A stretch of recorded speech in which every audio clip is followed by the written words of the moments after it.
उड़ीसा के पूर्वी घाट कुदरती खूबसूरती और खनिज संपदा से भरे पड़े हैं, लेकिन इन्हीं पहाड़ियों में माओवादियों का गढ़ भी है। आज लाल पट्टी का यह हिस्सा बड़ी सुर्खियों में है, न केवल यहां चल रही हिंसा की वजह से, बल्कि माओवादियों के भीतर पनपे कलह के कारण भी। वो क्रांति के लिए हम कुछ भी करेंगे वो सही होगा, ये तो हम नहीं मानेंगे। जो सही मायने में दुश्मन नहीं है उनके ऊपर हम कार्रवाई कर रहे हैं। किस लोग को हम इन्फॉर्मर के नाम में मोहरा लगा के मार रहे हैं, किसी को हम पॉलिटिकल लोग राइवलिटी है उसको भी मार रहे हैं, वही मोहरा लगा के। Mass line class line implement नहीं कर रहे। आपका जमाने में आप मोबाइल टावर उड़ाएंगे तो जनता गुस्सा होंगे, क्या करेंगे। जनता सोच रहे भाई रोड होने से हम थोड़ा जाएंगे, शहर को जाएंगे। आप बोलेंगे भाई रोड होने से प्रोटेक्टेड पीपुल शहर नहीं चलेगा। तो कैसे सोसाइटी में अपना डेवलपमेंट कैसे, उसी के हिसाब से हम अपना जो क्रांति का रास्ता बनाएंगे। ये नहीं कि चीन में ऐसे हुआ था, रूस में ऐसे हुआ था, 2000 साल के पहले क्या हुआ था, ये उसी तरीका में आज इट इज हम लोग यहाँ इम्प्लीमेंट करेंगे, ये नहीं।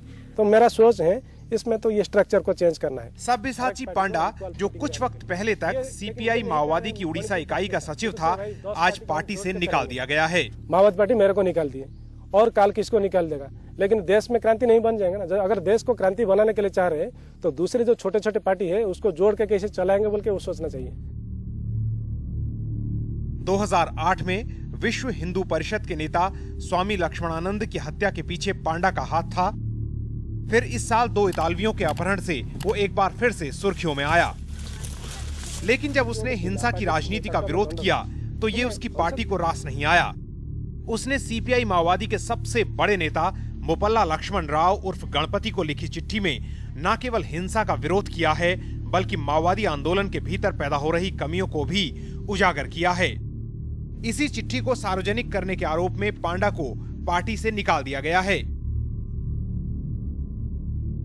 सब्यसाची पांडा ने 39 पन्नों की ये चिट्ठी सीपीआई माओवादी के महासचिव मोपल्ला लक्ष्मण राव उर्फ गणपति के साथ साथ 2 वरिष्ठ पॉलिट ब्यूरो सदस्यों नारायण सान्याल और अमिताभ बागची को भेजी, जिसमें साफ तौर पर माओवादियों के भीतर पनप रहे मतभेद, महिला काडर की मुश्किलें और बड़े नेताओं की तानाशाही का जिक्र है। लेकिन बड़ा सवाल यह है कि किन हालात में सब्यसाची को यह चिट्ठी लिखनी पड़ी। हमने सच्चाई का पता लगाने के लिए पूर्वी घाट की पहाड़ियों का रुख किया। नक्सलियों के मुखबिरों और कुछ गांव वालों ने हमें सब्यसाची पांडा तक पहुंचने में मदद की, लेकिन इन उबड़ खाबड़ रास्तों को रात के वक्त पार करना कतई आसान नहीं था, खासतौर से तब जब चारों ओर सुरक्षा बलों का घेरा हो और पुलिस के मुखबिरों का नेटवर्क फैला हो। भुवनेश्वर से कोई 250 किलोमीटर की दूरी तय करने के बाद हमने एक स्टेट हाईवे को छोड़ा और उसके बाद 3.5 घंटे तक मोटरसाइकिलों की मदद से ईस्टर्न घाट्स की पहाड़ियों को पार किया और अब सवेरे 4:30 बजे हम इस गांव में पहुंचे हैं, जहां हमें बताया जा रहा है कि आगे का रास्ता हमें पैदल ही तय करना होगा।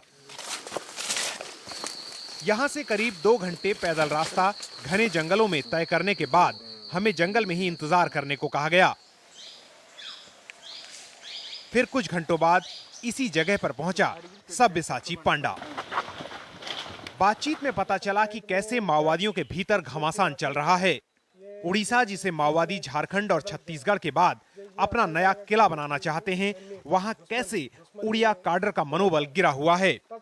ऐसे हालात में सब्यसाची पांडा ने अपने सबसे बड़े नेता को ये चिट्ठी लिखी। उसने पहला हमला माओवादियों की ओर से की जा रही बेसिर पैर की हिंसा पर किया, जिसे वो क्लास एनाइलेशन के नाम पर सही ठहराते हैं।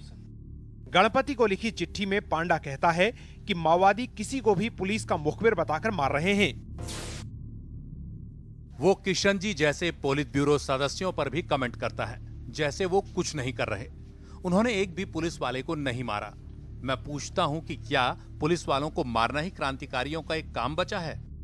बोलने के लिए हम मारेंगे ये ठीक नहीं। आप मुझे मारने के लिए आ रहे हैं, इन्फॉर्मर बन के पुलिस ला रहे हैं, हम आपको मारेंगे, ये अलग है। लेकिन आप मेरे खिलाफ बोल रहे हैं इसीलिए हम आपको मार देंगे, ये सही नहीं है। लेकिन माओवादी पार्टी में तो ये आपने उनके खिलाफ बोला, वो उन्होंने आपको पार्टी से निकाल दिया। पार्टी से निकालना तो वो कहाँ निकाले भाई, हम पहले निकल चुके हैं, हम पहले निकल चुके हैं। हालात ऐसे बना दिए। ठीक है, वो निकाल देने से निकाल सकते हैं, एक पार्टी से निकाल सकते हैं, उसमें ज्यादा फर्क नहीं है। वो पार्टी से निकालेंगे। वो पार्टी निकालेंगे ये क्या कर, पूरा देश उनका मैं सबको निकाल दूंगा, पूरा देश आके मेरे पास रह जाएगा क्या? पांडा ने बीजेडी के एमएलए जगबंधु मांझी की हत्या पर भी सवाल खड़े किए हैं। मांझी को पिछले साल माओवादियों ने मार डाला था। पांडा ने गणपति को लिखी अपनी चिट्ठी में कहा है, अपनी जान के खतरे को भांपते हुए मांझी ने मुझसे संपर्क किया। वो पार्टी के आगे पेश होना चाहता था, लेकिन डर की वजह से वो छत्तीसगढ़ या आंध्र उड़ीसा बॉर्डर कमेटी के माओवादियों के आगे समर्पण नहीं करना चाहता था। मैंने सेंट्रल कमेटी के सदस्यों को बहुत पहले ये बता दिया, लेकिन मुझे कोई जवाब नहीं मिला और जगबंधु मांझी को मार दिया गया। हालांकि वो अपाहिज था और व्हील चेयर पर था। ये पहला मौका नहीं है कि आजाद आवाज बुलंद करने पर माओवादियों ने अपने ही किसी कॉमरेड को पार्टी से निकाल दिया हो। India's #1 news app just got even better. Download NDTV's new app. Fully optimized for retina display.